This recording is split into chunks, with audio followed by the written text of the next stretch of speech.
Hello everyone, welcome back to HardReset.Info channel. In today's video I want to show you how you can easily screen record on a laptop.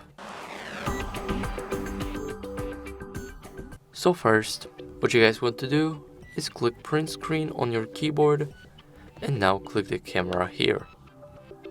Now select the area that you want to record and now click start.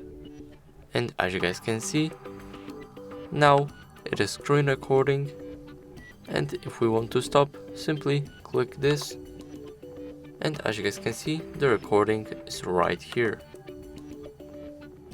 And that's it. That's how you can easily screen record on your laptop.